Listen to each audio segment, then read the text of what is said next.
Welcome, business students, to chapter 3 of our textbook.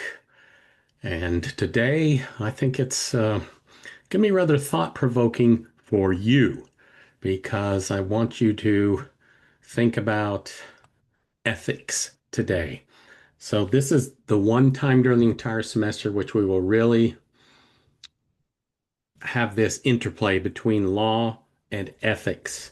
And also, you're listening to a lawyer talk about ethics. So, this is something you should remember. This is monumental. All right, what we can talk to today, address today, obviously, law versus ethics or law and ethics. We'll get into that. We also talk about ethical principles and philosophies, sources of ethics, and how sometimes different ethics standards will vary in different cultural regions. Okay.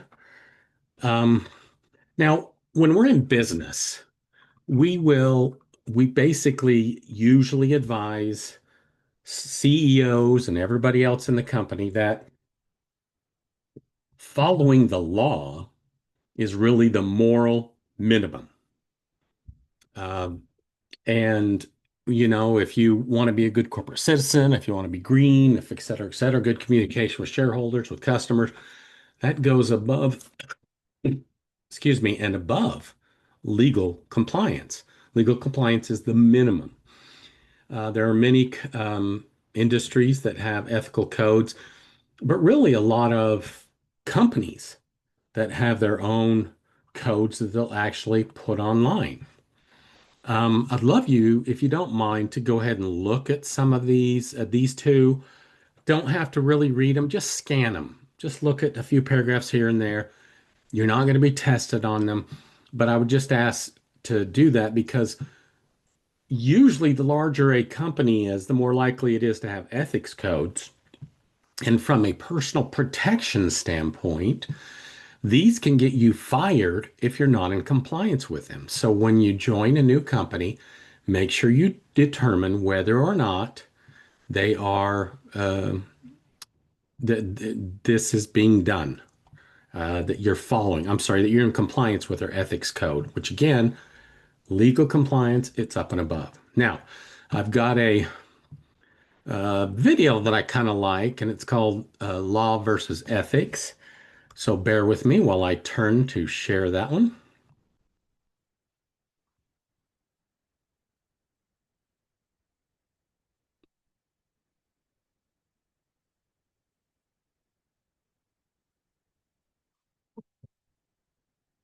Right. Let me switch screens. Thank you for your patience. I wish Zoom had a better share option where you could just pop back and forth to screens, and maybe they do, but due to my technical incompetence, we don't know. So let me go back to share again and make sure that you are hearing the sound. We don't want to make that mistake, do we? Share sound and optimize for video sharing. All right, here we go. Again, thank you for your patience.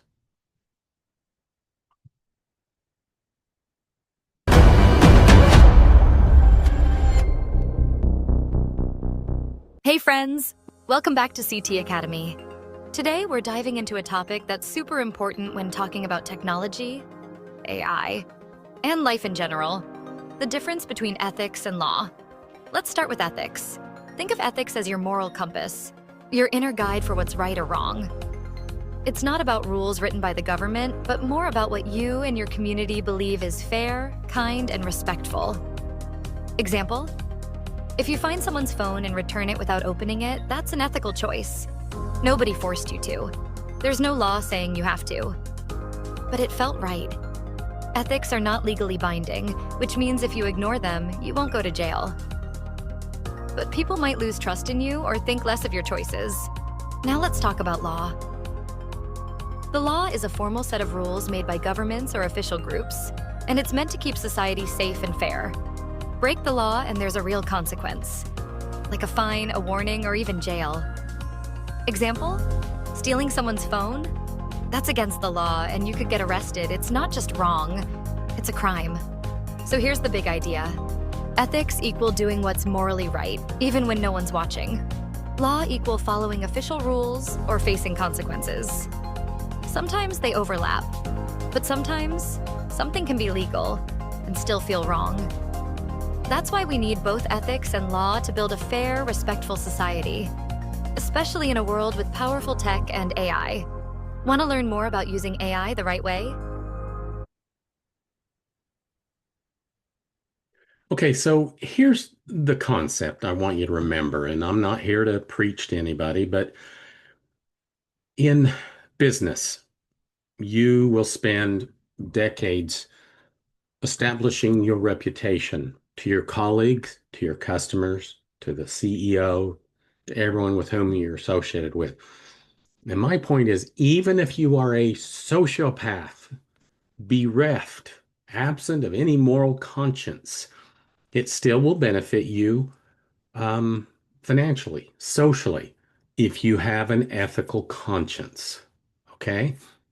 Um, okay. I've said my piece. Hallelujah. Now going down to the next step.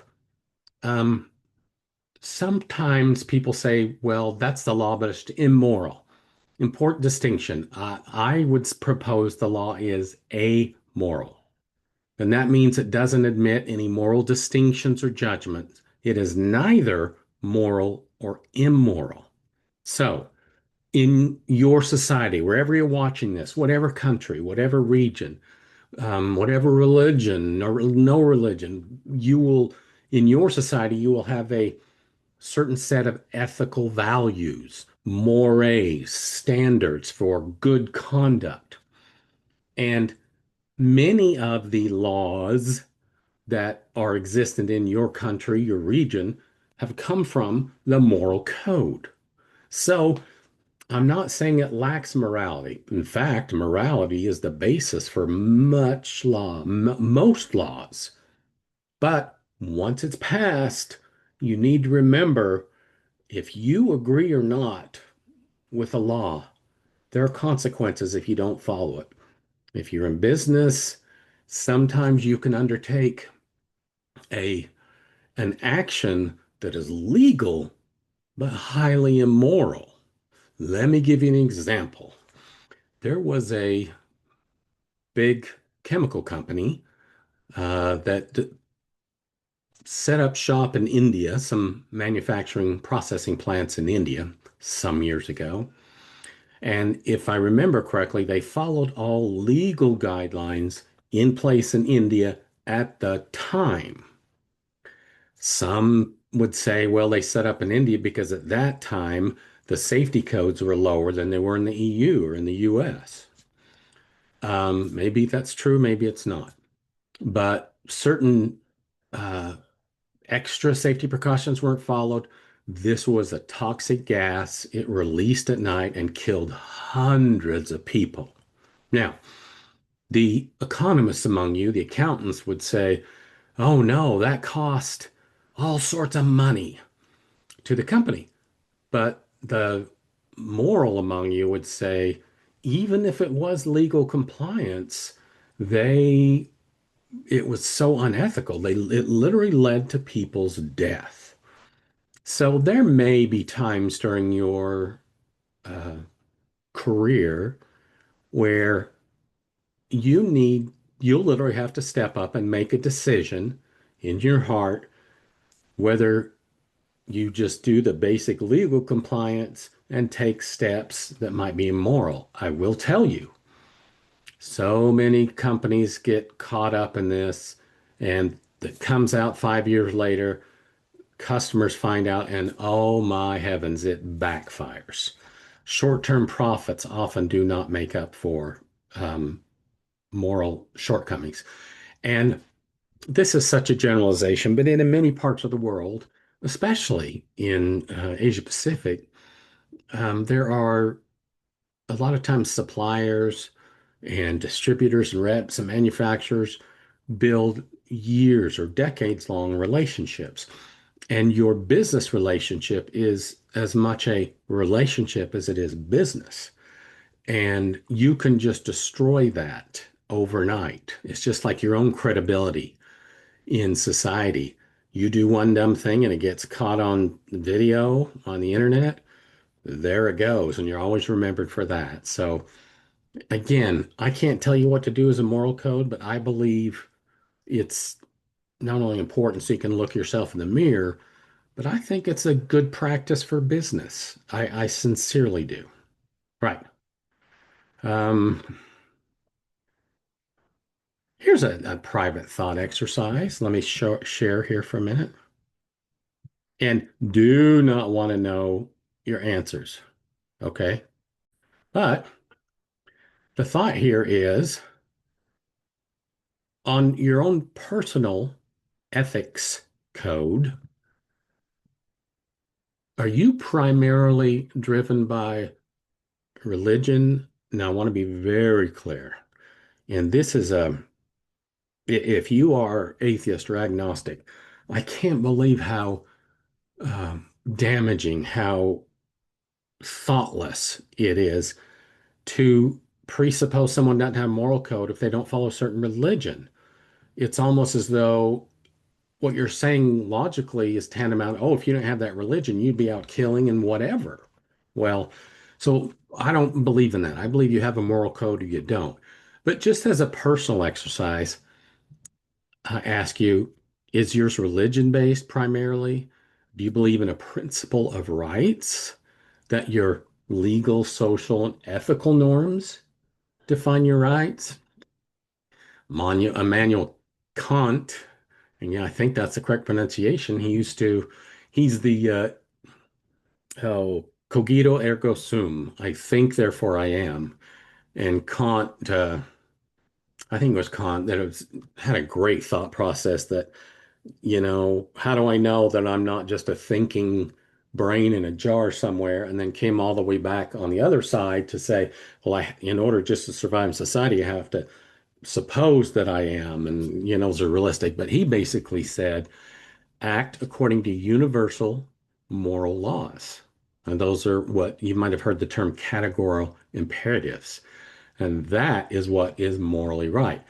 His theory is that's why soldiers sacrifice their lives, for example, why children jump in front of trains at their own peril to save their children. Categorical imperatives. Utilitarianism and any views that are sort of Germanic, as my background is, you find yourself often just saying, well, let's make equations out of things. When I'm considering something, does it promote happiness, pleasure, right, et cetera, et cetera? Then it would be morally right. Now, switch back over to corporate responsibility, and you find there's a term that's literally called goodwill. Isn't that interesting? So, for example, when I do a merger, an acquisition, I go over and look at, are we going to spend $30 million and go buy a company? Well, we'll look at all the assets, and your accounting majors can tell you this, but many of the assets, what's work in progress, what's your inventory, do you own real estate, blah, blah, blah, all the way down. But one intangible asset is goodwill. So, for example, if, and you might call this a little different in accounting, so forgive me if that's the case, but goodwill is a name, almost name brand recognition, the reputation you have.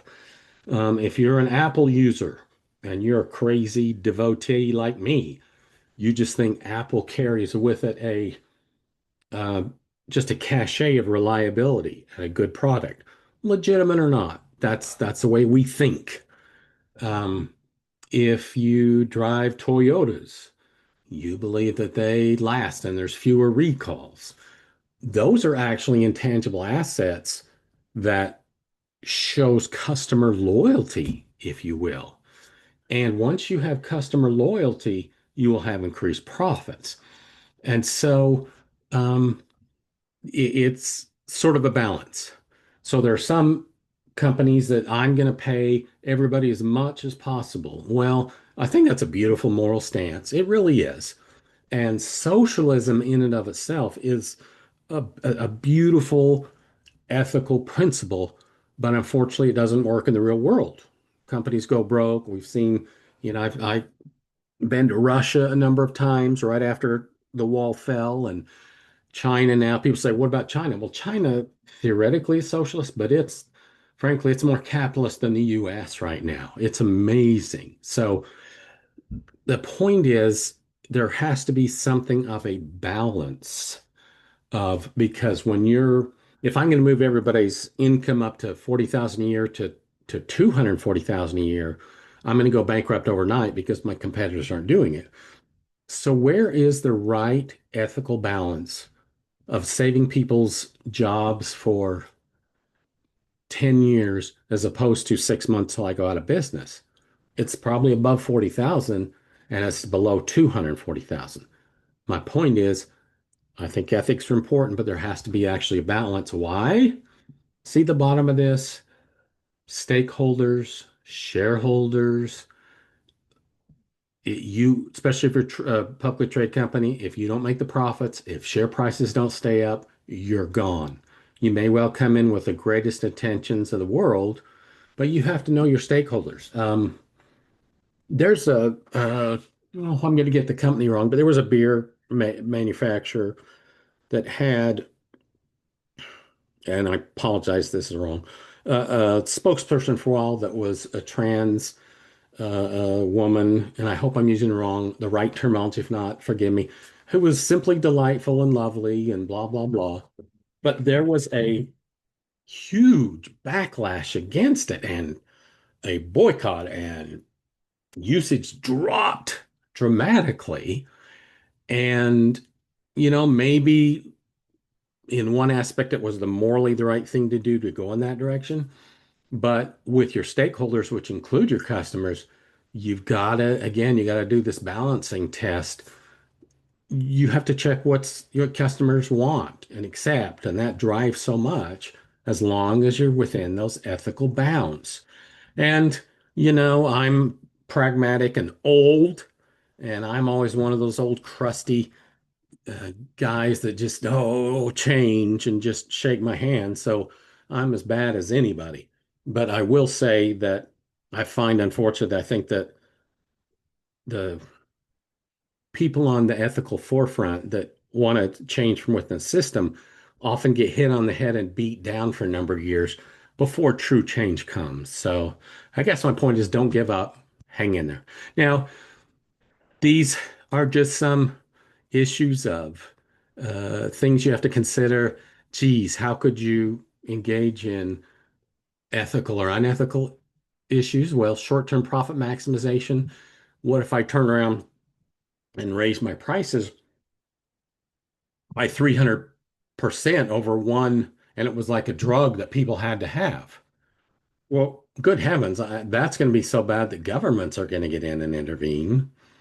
Not only is it unethical, and we see all sorts of problems with social media, and oh my gosh, please tell me I'm not the only one that when a CEO or a movie star or something does something horrendous and then gets on TV and says, well, I'm sorry that this affected you that way. That's the opposite of a sincere apology. Okay? That that makes things so worse. If you need a mea culpa, Latin for basically fall on my sword, my fault, do it. Accept responsibility, lose face, and get ready to get back on the horse and try again. Anyway, there's a bunch of good things in the lecture this week, or sorry, in the textbook to read this week. Text is a lot shorter this year than it's been any other time, so you should get through pretty quickly. Thank you for your attention, and I'll see you next time at lecture number 4.